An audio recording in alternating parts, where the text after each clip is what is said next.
요한복음 4장에서는 사마리아를 간략하게 말씀드렸습니다. 이번에는 좀 더 자세하게 사마리아를 말씀드리겠습니다. 먼저 사마리아 유래에 관해서 말씀드리겠습니다. 가나안 땅 중심 지역의 선지에 오므리 왕이 성을 건축합니다. 왕상 16절 24절 16장 24절 말씀입니다.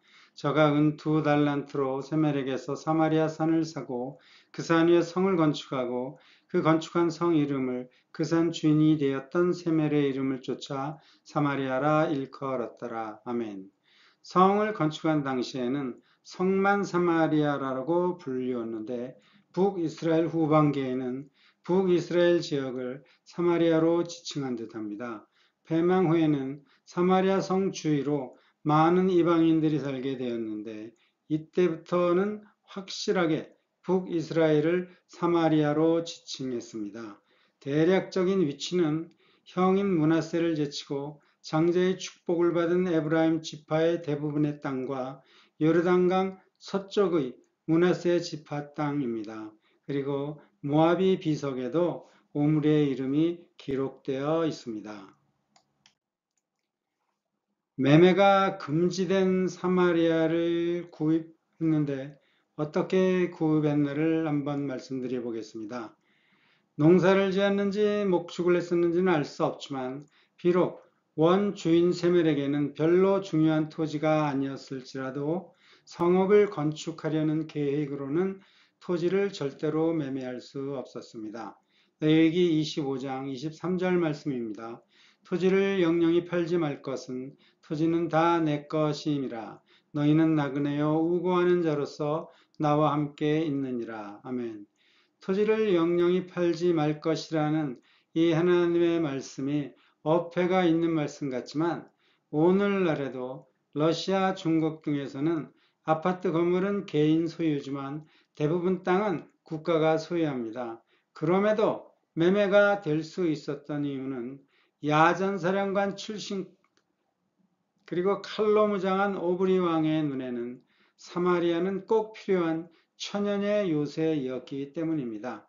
파는 사람도 사는 사람도 매매를 할 수 없었지만 왕상 16장 24절의 말씀처럼 작은 금액 은 2달란트로 주인이 바뀌었습니다.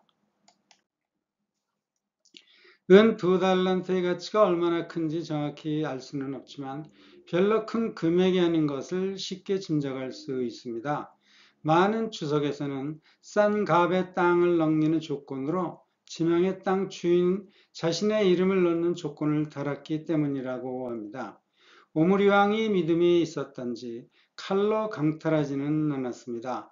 오므리 아들 아합 왕도 나봇의 포도원이 탐나서 나봇에게 물물 교환 혹은 매매를 요청하지만 나봇이 거절하자 아합은 고민을 했었습니다.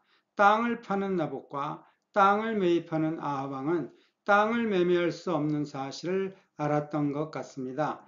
아마도 오므리 왕도 완전 매매 금지를 알고 있어 토지를 잠깐만 사용한다는 의미에서 적은 금액으로 구입했는데 하나님을 속이는 위장 매입이 아니었을까라고 생각해 봅니다.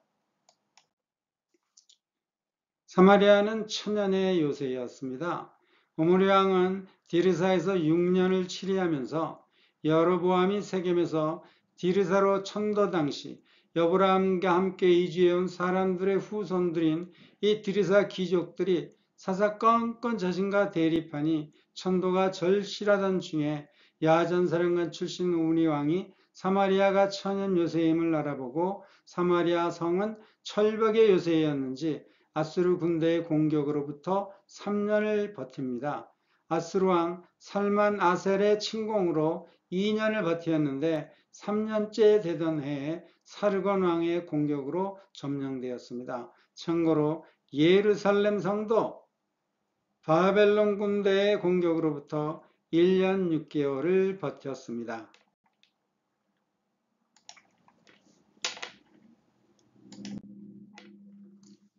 그렇다면 포로로 잡혀간 10지파 사람들은 어떻게 되었을까요? 북이스라엘이 패망한 후 북이스라엘의 유대인들이 포로로 잡혀갔는데 위키페디아에 의하면 당시 인구의 약 5분의 1인 2,700명 정도가 잡혀갔다고 합니다. 이 주장에 의하면 남은 사람들이 약 11만 명 정도인데 이들 10지파의 사람들에 관한 기록은 많지 않습니다.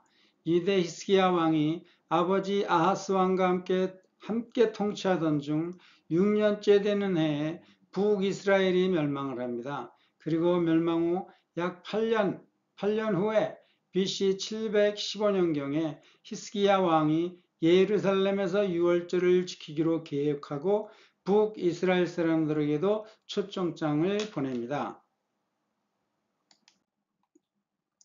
대부분의 에브라임과 므낫세 사람들은 비웃었지만 많지 않은 사람들이 예루살렘 집회에 참석합니다. 역대하 30장 11절 말씀입니다. 그러나 아셀과 므낫세와 스불론 중에서 몇 사람이 스스로 겸비하여 예루살렘에 이르렀고. 아멘. 여로보암은 통치 초기에 베델에 단을 세워 예루살렘 성전을 향하던 사람들의 마음을 잡아주었는데 패망당한 대부분의 북이스라엘 사람들은 성전이라는 구심점이 없어 아브라함의 하나님을 잊어버리고 자신들만의 하나님을 창조한 듯합니다. 아수르에 잡혀가 타국에 이주한 사람들도 성전이라는 구심점이 없어 하나님을 잊어버리고 대부분 현지화되었던 것 같습니다. 반대로 유대 백성은 포로로 잡혀갔어도 성전이 구심점이 되어 하나님을 기억할 수 있었던 것 같습니다.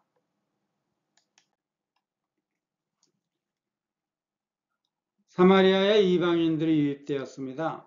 북이스라엘 왕 여로보암이 BC 922년 사마리아 땅 세겜에서 왕이 된 후 약 200년 후인 BC 722년에 북이스라엘이 멸망을 당합니다. 왕하 15장 29절에 의하면 멸망 12년 전에 이미 유대 10지파 사람들이 1차로 포로가 되어 아수르 제국 전국으로 보내졌다고 합니다. 그리고 멸망당한 해인 BC 722년경 직후에 2차로 잡혀갔었는데 주로 예루살렘 북동쪽 약 900m 떨어진 텔 할라프로 이주했다고 합니다. 북이스라엘 사람들 중 약 5분의 1이 포로로 잡혀가 사마리아 땅에 이방인들이 유입되었는데 유입된 사람들의 원주민 수가 이스라엘 사람들보다 훨씬 많았었는지 이스라엘 10지파가 이들에게 복속되어 사마리아 사람이 되었던 것 같습니다. 이방인들의 유입으로 사마리아에 살던 유대 10지파의 이스라엘 사람들도 사마리아 사람이 된 듯합니다. 위키페디아를 인용해서 사마리아 지역에는 약 11만 명 정도가 11만 명 정도의 이스라엘 사람들이 남아 있었다고 말씀드렸습니다. 그런데 약 200년 후 예루살렘의 성전 건축 당시의 기록인 에스라서를 참조하면 이들 10지파의 후손들은 정체성을 잃은 듯합니다. 에스라 4장 2절 말씀입니다. 스룹바벨과 족장들에게 나와 이르되 우리로 너희와 함께 건축하게 하라.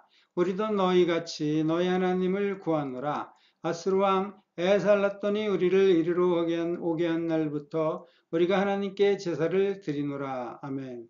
이들의 선조들은 성전이 없어도 하나님께서 선지자들을 보내 하나님을 상기시켜 주셨는데 이들은 구심점이 될 성전과 하나님의 선지자도 없어 야곱의 하나님을 잊고 이방인처럼 또 살다 보니 이방인이 되어버리고 만 듯합니다.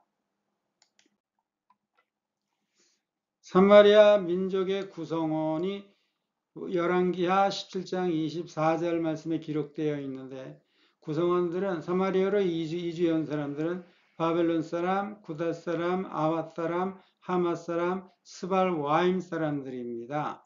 그리고 에스라 4장, 또 느헤미야 4장 등에서는 이 사마리아 사람들을 대적으로 지정을 했습니다.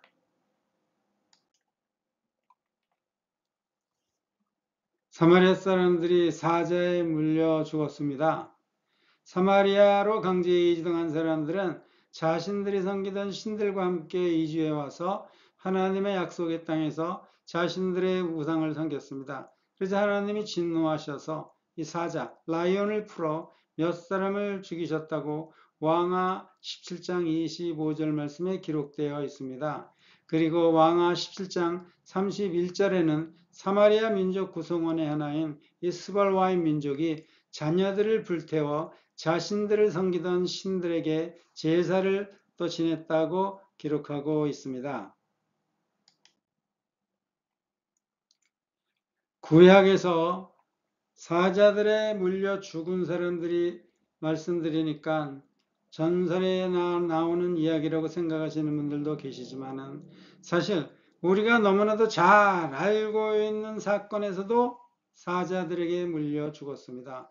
왕상 13장에는 사마리아 길을 택해서 여로보암을 경고하러 베델에서 올라왔었던 선지자도 선지자의 유혹에 깨어 하나님의 명을 어기고 음식을 대접받고 다른 길을 택해 가다가 사자에 물려 죽었습니다. 그리고 또 왕상 20장에는 하나님의 죽이라는 명을 무시하고 벤하닷을 풀어준 아합 왕을 경고하기 위해 선지자가 변장하는데 이 과정에서 하나님 선지자의 말을 무시한 사람이 사자에게 물려 죽었습니다.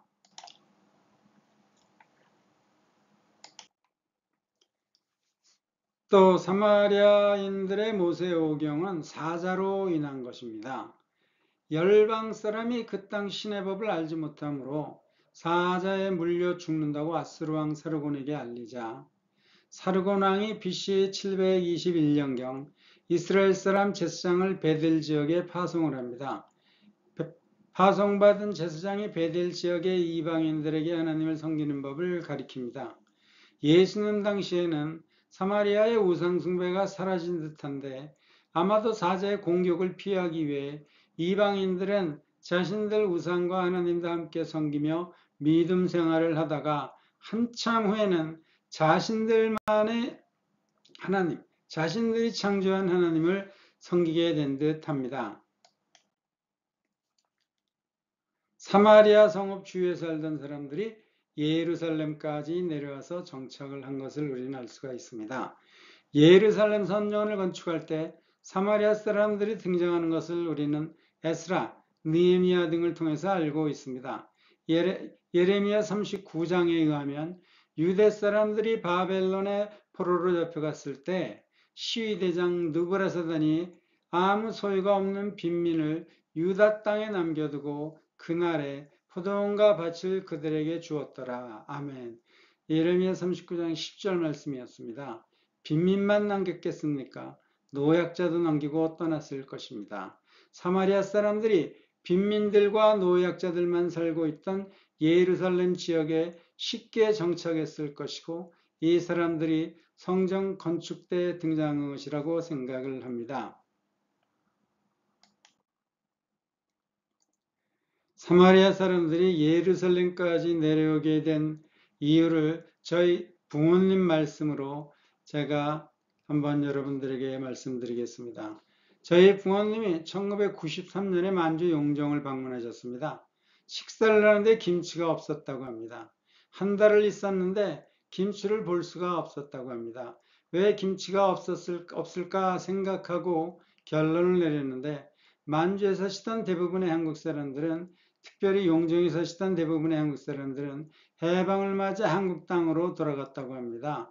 노약자와 한국에 돌아가서 다시 시작할 여유가 없는 분들만 중국에 남았다고 합니다. 그리고 해방 전 용정에서 가난한 사람들은 김치를 먹지 못했다고 합니다. 김치를 먹지 못했으니까 김치를 만들 수 없고 해서 1993년도에도 김치가 없었을 것이라는 것이 저희 부모님들의 결론입니다. 정말로 빈약한 사람들이 살던 예루살렘 땅에 사마리아 사람들이 내려와서 살지 않을 수가 없었을 것입니다. 예루살렘 지역의 주민들이 바벨론에 의해 포로로 잡혀가고 예루살렘에 남겨진 사람들은 예레미야 39장 말씀처럼 빈민들이었고 포도원을 선물로 받았습니다. 물론 바벨론에게 우호적이었을 뿐만 아니라 빈민들이 포도원을 소유했으니 얼마나 포도원에 열심이었겠습니까? 사마리아 사람들이 예루살렘 지역에 내려와서 무엇을 하든 자기 포도원만 상관치 않으면 다 용납했을 것입니다. 아마도 이러한 사장으로 사마리아 이방인들이 별 어려움 없이 정착할 수 있었을 것입니다.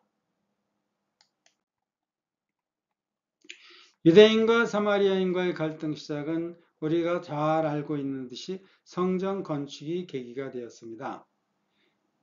그런데 꼭 그렇지만도 않습니다. 성전을 파괴한 사람들도 대적이라고 부르지 않는데 성전 건축을 방해했기 때문에 이 사람들을 대적이라고 부른 것은 아닙니다. 성전 건축 방해는 갈등의 시작에 불과합니다. 에스라 4장 2절 3절 말씀에 의하면 BC 549년 유대 포로의 후손들이 바벨론으로부터 유대 땅에 돌아올 때 페르시아 고레스 왕으로부터 성전 건축 허가를 갖고 돌아옵니다. 그리고 에스라 4장에 의하면 성전 건축이 시작되자 사마인들이 도와줄 것을 제의하고 또 유대인들은 이들의 도움을 거절합니다. 사마리아 사람들이 페르시아 정부에 탄원서를 보내며 예루살렘 성벽 재건을 반대하며 회방합니다. 이들의 방해로 총 15년에서 16년간 재건축이 지연됐습니다. 참으로 15년 내지는 16년간의 오랜 악연이었습니다.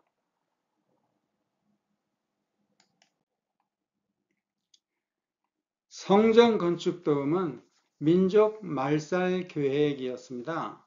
맥클라렌 이 주석책에 의하면 고대 사상에서 다른 두 민족이 성전 건축을 함께하는 것은 두 민족이 통합해서 한 국가를 이룩한다는 의미가 있었다고 합니다. 사마리아와 유대 두 민족이 성전을 함께 건축한다면 인구가 많은 사마리아 사람들이 주도권을 갖게 되고 결국은 유대인들을 흡수해서 사마리아 국가를 이루게 됩니다. 유대인들의 입장에서 사마리아 사람들의 건축 도움 제의는 자신들 유대 민족을 멸종시키려는 계획이었습니다. 이들은 이미 10지파 사람들을 사마리아화한 경험이 있었습니다. 이러한 이유로 사마리아 사람들을 상종하지 않게 된 것입니다. 사마리아 사람들은 건축을 해야 얻어먹을 게 생기고 또 건축을 함께 해야 유대인을 복속시킬 수 있기 때문에 승낙할 때까지 방해를 한 듯합니다.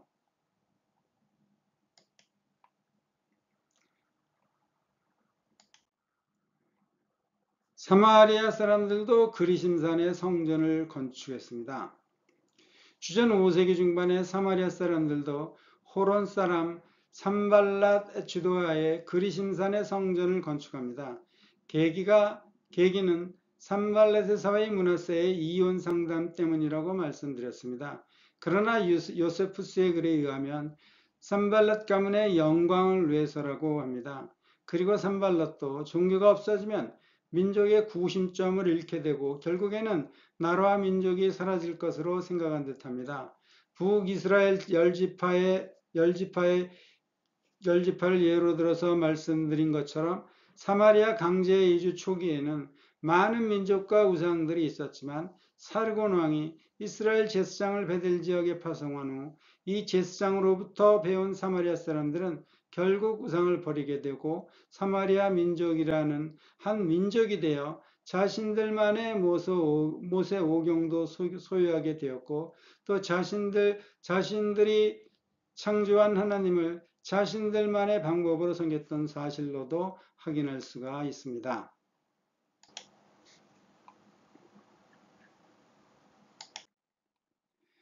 에발산이 아니고 그리심산 성전을 건축한 이유는 유대 사람들, 즉 우리가 갖고 있는 구약과 사마리아 사람들이 갖고 있는 모세오경의 내용이 조금 다르기 때문입니다.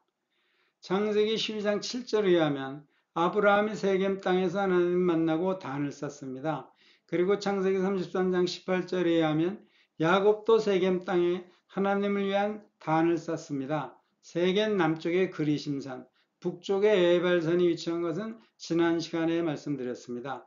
또 신명기에서 하나님은 모세에게 명령하셨는데 신명기 11장 29절 말씀입니다. 내 하나님 여호와께서 내가 가서 얻을 땅으로 너를 인도하여 들이실 때 너는 그리심산에서 축복을 선포하고 에발산에서 저주를 선포하라. 이래서 그리심산과 에발산이 중요한데 이 퓰핏 커멘터리에 의하면 하나님이 그리심산과 에발산을 택하신 이유는 이 산들이 가나안 땅 중심 지역에 해당하기 때문이라고 주장합니다.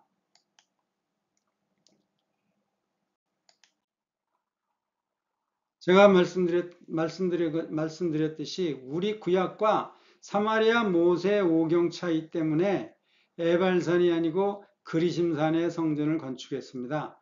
하나님 백성들이 요단강을 건너 가나안 땅에 들어가서 하나님이 주신 율법을 적은 돌을 세우라 명하시는데 우리 구약에는 장소가 에발산입니다. 신명기 27장 4절 말씀입니다. 너희가 요단을 건너거든 내가 오늘날 너에게 명하는 이 돌들을 에발산에 세우고 그 위에 석회를 바를 것이며 아멘. 그리고 실제로 요단을 건넌 여호수아는 에발산에서 단을 쌓았습니다. 여호수아 8장에 기록되어 있습니다.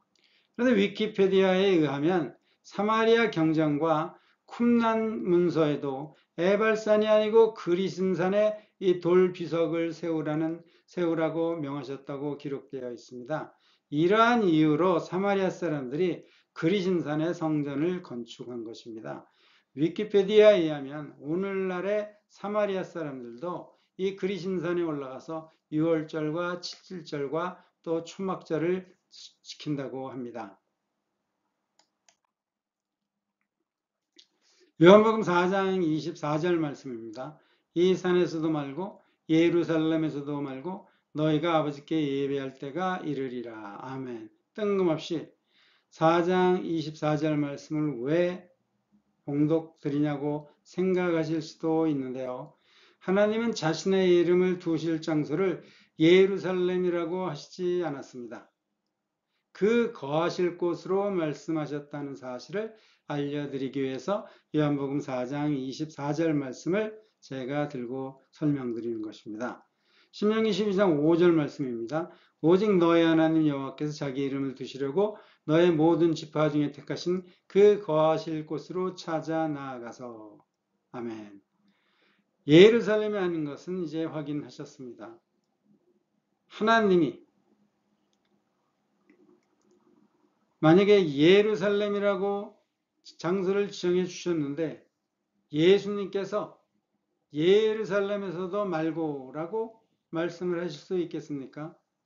예수님께서 예루살렘에서도 아니라고 똑같이 하는 것 같이 동일하게 말씀하셨습니다.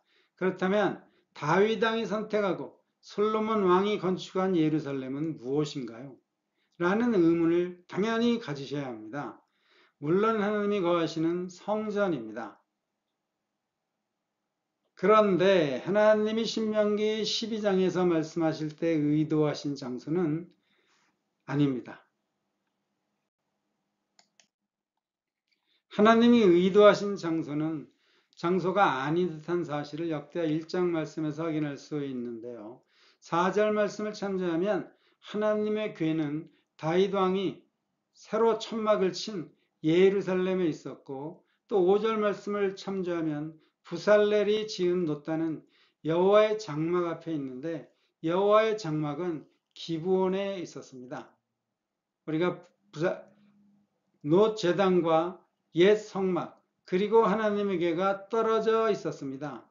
다윗 왕이 예루살렘에 새 장막을 치고 하나님의 궤까지 옮겨 놓았는데 사독은 놋단을 움직이지 않았습니다. 사독은 예루살렘은 하나님이 정하신 장소가 아니라고 생각했을 것이라는 것이 저의 생각입니다. 제사장 사독은 기브온에서 제사장, 또 아비아달은 예루살렘에서 하나님을 섬겼습니다. 참고로 놋단이 있어야 제물을 드립니다. 이러한 이유로 솔로몬은 제물을 하나님께 드리기 위해서 기드온을 방문했습니다. 예루살렘을 기준으로 북쪽에 위치한 사마리아 성까지 지도상의 거리는 약 50km입니다. 더 북쪽에 위치한 갈릴리 지역의 가버나움까지는 지도상의 거리로 약 130km가 됩니다. 가까운 사마리아는 이방 지역, 멀리 떨어진 갈릴리는 유대 지역으로 남았던 이유를 챗GPT에 알아보았습니다. 챗GPT에 의하면 아수르 점령 당시 사마리아 성 주위에는 많은 사람이 살아서 이 사람들을 강주에 이주시켰지만 갈릴리 지역에는 사람들이 많이 살지 않아 이들을 그냥 남겨두어서 유대 지역으로 남았다고 합니다. 혹시 사마리아와 빌라도 총독이 관계가 있었을까라고 생각해 보신 적이 있으신지요? 빌라도는 우리가 잘 알다시피 티베리우스 로마 황제 당시 유대 총독이었습니다. 요세푸스에 의하면 빌라도는 그리심산에서 무장한 사마리아 사람들을 난폭하게 진압한 이유로 해임당했습니다. 시리아 지역의 특사가 빌라도에게 이 사건을 티베리우스 황제에게 설명하도록 명을 했습니다. 그런데 빌라도가 로마에 도착하기 전에 티베리우스 황제가 사망을 합니다. 이 사건 후 빌라도에 관한 기록은 없습니다. 다만 이 에티오피아의 콥틱 처치에서는 빌라도를 세인트로 기념하고 있다고 합니다. 사마리아는 어떻게 멸망되었는지 잘 아시죠?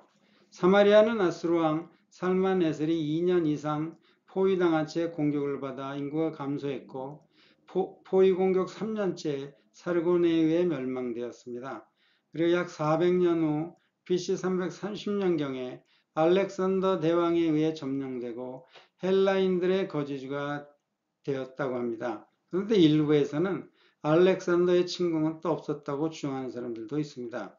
그리고 약 200년 후 BC 128년 혹은 또 위키피디아에면 BC 108년에 제사장 히르카누스에 의해 그리심산의 성전이 파괴되었습니다. 그리고 헤롯 대왕에 의해서 재건되어 로마 황제 아우구스투스를 기념하여 그의 이름을 따서 세베스테라 명명했다고 합니다.